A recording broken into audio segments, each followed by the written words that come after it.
बेटे का ऐसा करतूत है जो अगर आप सुनेंगे तो आप अपने आंख के आंसू को रोक नहीं पाएंगे। देखिए इतना नीचे कैसे कोई गिर सकता है।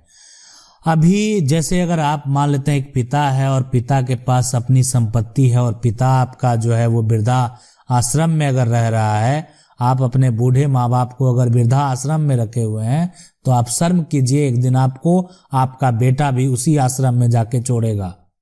तो ऐसे ऐसे लोग हैं। ठीक है, कानून हमारे देश में है कि पिता के संपत्ति में बेटे का भी अधिकार होगा, बेटी का भी अधिकार होगा। पिता क्या, वो पैतृक संपत्ति अधिकार तो होना ही है, लेकिन अगर कोई बेटा ऐसा करता है तो वो उनको वापस जरूर मिलने वाला है, ये सत्य है। आप देखें कि एक बात तो सत्य है, आप देखें कोई व्यक्ति ऐसा हो जिसको अपने कर्म का फल नहीं मिला है, कितना भी बड़ा से बड़ा क्राइम कर दिया है, लेकिन एक समय ऐसा आता है कि जो उसको उसका सजा आपको देखने को मिलेगा। आप उसको ढूंढिए उस व्यक्ति को कि वो अगर जीवन में क्राइम किया है और उसको सजा ना मिला हो किसी तरीके से। सजा का मतलब ये नहीं होता है कि सजा कानून से बच गया, लेकिन उसको किसी अन्य तरीके से जो है वो सजा दिया जाएगा। इसीलिए लोग तो भगवान और ईश्वर को, जितने भी हैं, जितने धर्म है, सब अपने अपने जो उनके गॉड हैं उनको मानते हैं, उनकी पूजा करते हैं, सब लोग करते हैं। कुछ तो रहस्य है, लेकिन लोग अभी जो नए जनरेशन के लोग हैं उस बातों को नहीं समझते हैं। आज ऐसा ही सवाल है जो सुनेंगे आप तो उसको सुन के दंग रह जाएंगे। एक ये कह रहे हैं कि एक मैं पिता हूं और मेरा बेटा बहुत उदंड है तथा पत्नी को और हमको मारपीट करता है। बताइए, ऐसे बेटे को आप अभी अपने बच्चे को परवरिश कर रहे हैं, किस तरीके से कर रहे हैं? वो एक पिता को पता होता है, एक माँ को पता होता है कि वो अपनी बच्चे को किस तरीके से वो अपने बच्चे को परवरिश करते हैं, लेकिन अगर वही एक पिता अपने पिता के साथ ऐसा करे तो वो कितना दुखद बात है। मान लेते हैं जो बेटा ऐसा करता है वो भी तो किसी का पिता होगा या आगे चल के, है ना, ये होगा। तो अगर ऐसा देखें, इसमें कोई कानून नहीं है, लेकिन ऐसा नहीं है कि कोई बड़ा कानून है कि बेटा अपने पिता को अलग कर दिया तो उसके लिए कोई ठोस कानून बना हुआ है। ठीक है, एक तरह से गुजारा भत्ता जो है सिर्फ उसके लिए, लेकिन एक पिता कहाँ जाएगा गुजारा भत्ता करने के लिए? अधिकारी के पास, कोर्ट में, न्यायालय में। अब ये कह रहे हैं कि बहुत गंदा गंदा गाली गलौज करता है, मैं मजबूरी में वृद्धा आश्रम में शरण लिया हूं, अपना हिस्सा बेचना चाहते हैं। देखिए इस पिता के लिए, देखिए अगर आप एक पिता हैं और आपकी पैतृक संपत्ति है, ठीक है, पैतृक संपत्ति है और तो ठीक है, आप अपना हिस्सा जो है कभी भी आप बेच सकते हैं, बिल्कुल बेचिए। आप वो अपने जो जिस पे विश्वास है उससे संबंधित जो आप ग्राहक है और उनको ढूंढिए। और हम ऐसे पिता को सजेस्ट करेंगे, मत दो अपने उस बेटे को जो कि आपको इस हालत में वृद्धा आश्रम में छोड़ दिया है। अपनी अगर संपत्ति है तो सारे संपत्ति उसी वृद्धा आश्रम में को वसीयत कर दो कि ताकि यहाँ पे कोई और माँ बाप अगर आएगा तो उसके देखभाल के लिए जो है आपकी संपत्ति काम आ जाएगी। ठीक है, तो आप बिल्कुल पैतृक संपत्ति जो है आप जो भी आपसे, अगर आपका सेल्फ एक्वायर प्रॉपर्टी है तब तो उसमें बेटा कुछ नहीं कर पाएगा, लेकिन अगर आपकी पैतृक संपत्ति है तो पैतृक संपत्ति में बेटे का भी अधिकार होगा, बेटे का भी हिस्सा होगा। तो आप लेकिन अपना जो शेयर है वो आप आसानी से बेच पाएंगे, उसमें कोई भी रुकावट नहीं कर पाएगा जो आपका पुत्र है। सवाल ये कह रहे हैं कि जब बूढ़ा एंड बूढ़ी इतने लाचार हो, रुपये पैसे नहीं चलने के हालत में नहीं है, तो क्या वो मुकदमा लड़ेंगे? बात सही है कि एक बूढ़ा माँ बाप जो है वो किससे मुकदमा लड़ेगा? वो जो एक तरह से उनका जो जीवन होता है ना, जब वो एक व्यक्ति बूढ़ा हो जाता है, जैसे क्या होता है कि आज एक बच्चा जो है अगर बात करें तो बच्चा एक माँ बाप पे डिपेंड होता है। आप उसको जिस रास्ते पे ले जाएंगे उसका जो दिशा होगा उसी ओर जाता है, वो आप पे डिपेंड करता है। आपका जो स्टार्टिंग का परवरिश है, शिक्षा देने का तरीका है, आप जैसे उसको ढालने का प्रयास करेंगे वो उसी ओर चलता जाएगा। उसी तरीके से जब एक समय ऐसा आता है जब बूढ़े माँ बाप होते हैं ना, तो वो अपने बच्चे का चेहरा देख के खुश रहते हैं। आपको पता नहीं होगा लेकिन आप जरूर फील करें। और जीवन में अगर कभी भी आप ईश्वर को मानते हैं ना, तो ठीक है, बिल्कुल वो, लेकिन आपके जो जन्मदाता हैं आपको उनकी भी पूजा करनी चाहिए। देखें, ये कह रहे हैं कि सर सीनियर सिटीजन को उनका बेटा उनके पैतृक घर से निकाल दे तो क्या वो कुछ नहीं कर सकते? नहीं, 100%। देखिए, पैतृक घर है ना, तो उसको ऐसा नहीं कि उनका अधिकार नहीं, बस ये एक दबंगई करना हो गया कि ठीक है, वो अगर ऐसा कोई कर रहा है, अगर सीनियर सिटीजन है 2007 के अंतर्गत जो है यहाँ पे कैसे की जाए कार्रवाई, कैसे की जाए, हेल्प करें। देखिए, यहाँ पे सबसे पहले जो आप अधिकारी कोर्ट में जो है इस बात की शिकायत करें लिखित रूप से कि आपका पैतृक संपत्ति है और आपके जो वंशज हैं, ठीक है, उनको आपको घर से निकाल दिए हैं, बिल्कुल एक्शन होगा, तुरंत कार्रवाई होगा, ठीक है।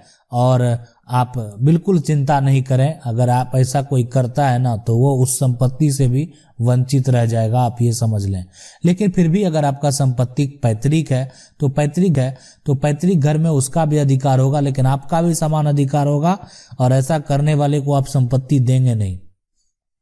सवाल है कि हेलो सर, मैं 5 ईयर के बाद अपने जमीन का रसीद लेकर रसीद कटाने गया था, लेकिन रजिस्टर फट जाने के कारण कर्मचारी रसीद नहीं काटा, किसकी गलती? देखिए, गलती ये कर्मचारी की ही है, ठीक है, और ऑनलाइन में भी नहीं दिखा रहा। देखिए, अगर आपका जमाबंदी फट गया ना, ठीक है, जमाबंदी फट गया तो आप क्या कर सकते हैं? सही बात है, आपके पास वो अगर रसीद है, 2-3 कॉपी है, तो कर दीजिए कर्मचारी पे केस फाइल, तो समझ में आ जाएगा उसको। नीचे से लेकर ऊपर तक जवाब देना पड़ेगा, लापरवाही है। अगर बात करें जहां भी है, जिस राज्य की बात है, आपने राज्य का तो भी यहाँ पे नहीं दिया, लेकिन जिस राज्य की भी बात है, ये बहुत बड़ी लापरवाही है। इसलिए जमाबंदी का रिकॉर्ड जो है वो अंचल के अंदर होता है, एक राजस्व के अधिकारी के एक तरह से उनका दायरे में कोई कर्मचारी ऐसा करता है तो बहुत ही लालत वाली बात है, ठीक है।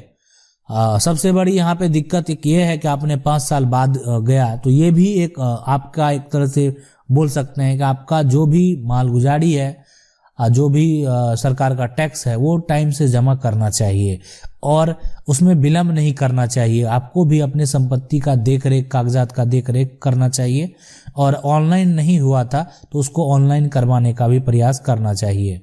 अभी अगर आप चाहें तो अनुमंडल स्तर पे जो राजस्व के अधिकारी हैं या एडीएम को इसकी शिकायत कर सकते हैं लिखित तौर पे। करें कि हालत यह है कि हम अपने घर के ऊपर की छत का काम कर सकते हैं, ना आने जाने का कोई टॉयलेट, और हमारे घर जो है 20 फीट से ज़्यादा रास्ता बचा है और आए दिन वो हमसे झगड़ा करता है, तो क्या हम अपनी तरफ से जो है उनके टॉयलेट की दीवार जितनी आई है उसके जो है तुरबा के अपनी जमीन खाली करवा सकते हैं?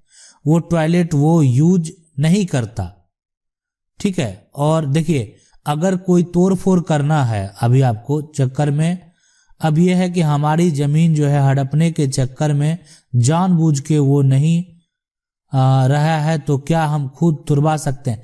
देखिए, तुरबाने का तो तुरबा सकते हैं, लेकिन फिर आपको कार्रवाई किया जा सकता है। तो अभी जो है इससे संबंधित क्यों ना आप इसके लिए कोर्ट में शिकायत ही कर दें। फिलहाल थोड़ा सा आप अपना प्रक्रिया को आगे बढ़ा लें अगर संभव है तो, और कोर्ट में इसकी शिकायत कर दें। या तो वो सही उसी समय वो हो सकता है कि जब कोर्ट का बात आएगा तो व्यक्ति क्या जवाब देगा, ठीक है। तो अगर आपकी संपत्ति है तो कोर्ट के द्वारा वो आदेश लेके तुरवा लेंगे, तो आपको ऐसे मान लेते हैं आप तुरवाते हैं, तो हो सकता है कि आपके ऊपर वो उल्टा कानूनी कार्रवाई कर दे, तो फिर आप दिक्कत में पड़ सकते हैं।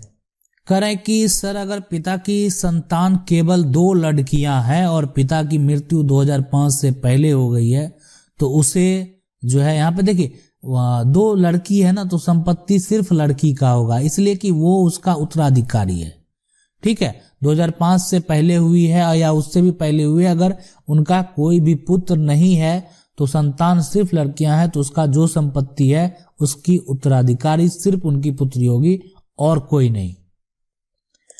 सवाल है कि sir, I am from Himachal Pradesh और इंडिया, हमारी एक जमीन है जिसमें मालिकाना हक जो है स्टेट गवर्नमेंट का है, बट कब्जा जो है दादा के बड़े 3 भाइयों में से सिर्फ मेरे पिताजी का है, जहां हम रहते हैं और खेती करते हैं। उसे कैसे, इसमें अगर वो संपत्ति जो भी है, ठीक है, आपकी जमीन है, तो क्या आपका जो पुराना कागजात है उसमें आपका पूर्वज का नाम दर्ज है?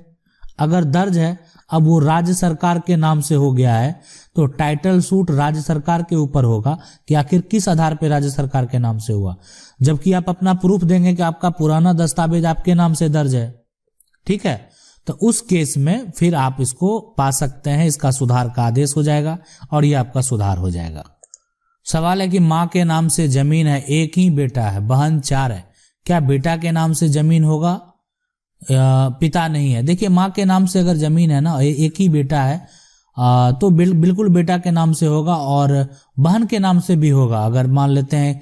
लेकिन बहन अगर सपोर्ट कर दे कि बहन को संपत्ति नहीं चाहिए, लिखित तौर पे अगर एनओसी दे दे, तो फिर सिर्फ भाई के नाम पे वो संपत्ति ट्रांसफर हो जाएगा। इसमें अगर माँ के नाम से संपत्ति है तो माँ का मृत्यु प्रमाण पत्र बना के आप उस संपत्ति को अपने नाम पे ट्रांसफर करवा सकते हैं। सवाल है कि मेरा जमीन का भी बंटवारा करना चाहता हूं, लेकिन मेरा परिवार में बंटवारा नहीं देना चाहता है। देखिए, परिवार अगर बंटवारा नहीं करना चाहता है तो आपके ऊपर सबसे बेहतर विकल्प यही है कि आप पार्टीशन सूट कर दें।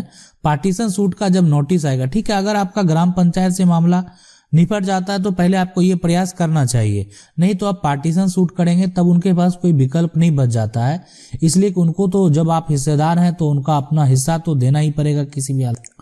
सवाल है कि अगर संपत्ति माता द्वारा स्वयं सरकारी नौकरी द्वारा अर्जित की गई हो, सब उन्हीं के नाम से, तो क्या कोई जबरदस्ती उनसे ले सकता है? तो इसका एक ही आंसर है, नहीं। जब तक वो जीवित हैं उस संपत्ति पे किसी का भी अधिकार नहीं होगा। आशा करते हैं वीडियो अच्छा लगा होगा। वीडियो को लाइक जरूर कर दें। चैनल को पहली बार देख रहे हैं, सब्सक्राइब करके जो बेल आइकन है उसको जरूर दबा लें। मिलते हैं अगली वीडियो में, तब तक